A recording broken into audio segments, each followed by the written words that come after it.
Who is the better candidate for the economy? Let's bring in Forbes Media Chairman and former Republican presidential candidate Steve Forbes. All right, let me just start with that simple question. Who is the better candidate for the U.S. economy? Right now, obviously, Donald Trump. She wants to raise taxes. He wants to cut taxes. He wants to reduce regulations. She wants to increase regulations. Everything for her is government. Government does not create resources. So why is Wall Street so much behind her? Takes away resources. Because they figure, as Donald Trump would put it, crooked Hillary's not telling the truth, that she'll be more like Bill Clinton. But I don't think there's an inner Bill in Hillary Clinton. She is far left. Remember, she gave us Hillary Care back in 1994.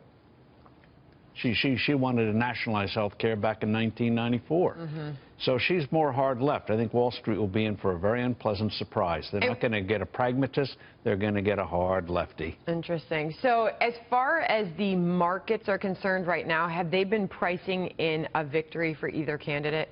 No, I don't think you're going to really see that happen until you have that first debate, when the markets can get a real feel about who might actually win this thing. Right now, she is in deep trouble, but Donald Trump has a knack for stepping on his own story. On Friday, he did it when he had a great run. Then he fires Paul Manafort on the very day that he's getting a great story from Louisiana and other things he's done. So he's got to have more. We all know it. We keep saying it. It's got to have more discipline. Stop stepping on your own story. And when she's in a fall, let her fall. But wait, you think it's a mistake that Paul Manafort's gone? I mean, you brought on Kellyanne Conway, who's seen as kind of a linchpin in terms of messaging and connecting with particularly female voters, Steve. It's all about timing. If he'd done it over the weekend or done it on Monday, done it when the story was not going to get in the way of her own troubles. It is amazing. It tells you about mainstream media. Colin Powell, she's now alienated Colin Powell. He was for her. That takes real work.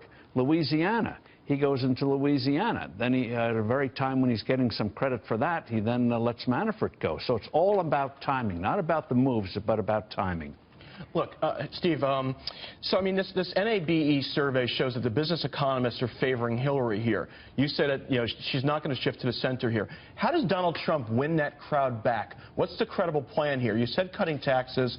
How do you get around a moral hazard issue with that? What's going to happen with those tax cuts? How does that go to work, and how does that win over the economists and the American people? You don't have a good economy unless you start to reducing the burden on the economy. The tax code gets more and more horrific, so we've got to reduce rates, simplify it a little bit. I wish you'd have gone for a flat tax. But in regulations, it's killing businesses. And these regs now are written in such vague ways, a bureaucracy can do anything it wants. So when you have the EPA after you, you've got health care costs going up. You're getting strangled. Every government agent, and one of the things I wish Donald Trump would do is make the issue of the Internet. Barack Obama, through the Federal Communications Commission, is turning the Internet into a deadweight utility. He should do a special speech in Silicon Valley saying, they're trying to kill the Internet, I want to liberate it. The banks have been turned into public utilities, Absolutely. essentially. They answer to the government first and foremost. So if you're mad about not getting a mortgage, blame the administration and blame the next one if Hillary Clinton gets elected. And one of the things that's happened when you turn an industry into a utility, or higher education, which has become a utility, you don't even have to do a regulation. You can just send a letter of suggestions, and they know that's an offer you can't refuse. It sounds like, the tax cut part is out there as part of the economic plan. It sounds like what you're saying is Mr. Trump needs to focus on deregulation, freedom. Is that really what, is that what's and hammer home the tax issue. Every speech should have, as he's starting to do now, I want to cut them, she wants to raise them, and then list some of the crazy taxes. She's now for apparently a soda tax. Her capital gains tax, the midterm capital gains tax rate, there's a 6-year holding period. You want to talk about complicating a situation, particularly for anyone who owns stock?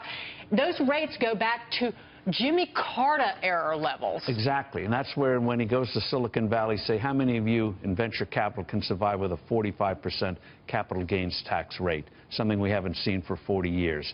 Hammer those issues. The one issue he's going to have to reassure people on, he's not going to blow up the world trading system. Right. He should say in his speeches, the tools are at hand. I have the tools to deal with abuses, instead of implying that he's going to have a trade war, and then hit Obama for not enforcing current trade agreements. But going back to the small business, the growth, how does he get a real pro-growth message out to the people who are trying to build businesses, grow businesses, trying to survive, because they're the majority of the people that are going to vote out there.